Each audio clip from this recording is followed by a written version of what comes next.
మన దేశం గురించి మనం ఎప్పుడూ గొప్పగానే చెప్పుకోవాలి కూడా. కానీ కొన్నిసార్లు మాత్రం పక్క దేశాలు సాధిస్తున్న విజయాల్ని చూసినప్పుడు మనం ఎంత వెనుకబడి ఉన్నామా అన్న విషయం ఇట్టే అర్థమవుతుంది. ప్రపంచ టాప్ 5 ఆర్థిక వ్యవస్థల్లో మనం కూడా ఉన్నా మనం సాధిస్తున్న విజయాలు మిగిలిన దేశాలతో పోలిస్తే తక్కువన్న అభిప్రాయం వ్యక్తమవుతోంది. ముఖ్యంగా చైనా దూసుకెళ్తున్న తీరు చూస్తుంటే మనం రానున్న 25 ఏళ్లలో అయినా అందుకుంటామా అన్నది ప్రశ్నలు వస్తున్నాయి. అలాంటి సందేహాలకు బలం చేకూరే మరో ఆవిష్కరణను తాజాగా బయట ప్రపంచానికి విడుదల చేసింది చైనా.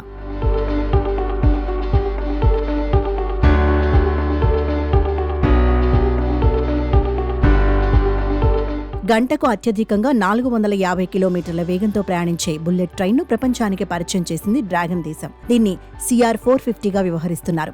ఈ టెక్నాలజీ అద్భుతాన్ని తాజాగా బీజింగ్లో పరీక్షించారు. గంటకు 450 కిలోమీటర్ల వేగంతో అని చెప్పినప్పటికీ 400 కిలోమీటర్ల వేగాన్ని ఈ ట్రైన్ అందుకుంది. అన్నింటికి మించి ఈ ట్రైన్ డిజైన్ చూసినంతనే మనసు పడేలా ఉంది. చాలా నాజుగ్గా బుల్లెట్ షేప్ ముక్కుతో ముందు భాగాన్ని తీర్చిదిద్దారు.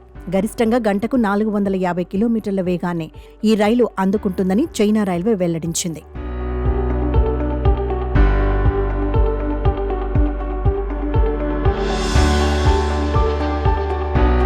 సామాన్యులకు అందుబాటులోకి తెచ్చే నాటికి ప్రపంచంలోని అత్యంత వేగవంతమైన వాణిజ్య రైలుగా నిలుస్తుందని చైనా పేర్కొంది.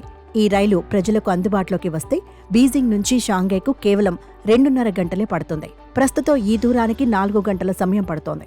చైనాలోని హైస్పీడ్ రైలు వ్యవస్థ అతిపెద్దది. అక్కడ మొత్తం 45,000 కిలోమీటర్ల మేరకు విస్తరించి ఉంది. ఈ రైలును డిసెంబర్లో టెస్ట్ చేస్తామని సెప్టెంబర్లోనే వెల్లడించింది. చెప్పిన మాటకు తగ్గట్లే ప్రయోగాత్మకంగా నడిపి చూపారు. చైనా 14వ పంచవర్ష ప్రణాళికలో భాగంగా హైస్పీడ్ రైళ్లు, వంతెనలు, ట్రాక్లు, సొరంగాలు నిర్మించుకున్నారు. ఇక ఈ అత్యాధునిక బుల్లెట్ ట్రైన్ బరువు కేవలం 10 టన్నులుగా చెబుతున్నారు. ప్రస్తుతం అందుబాటులో ఉన్న CR-400 మోడల్ కంటే ఇది 12% తక్కువ.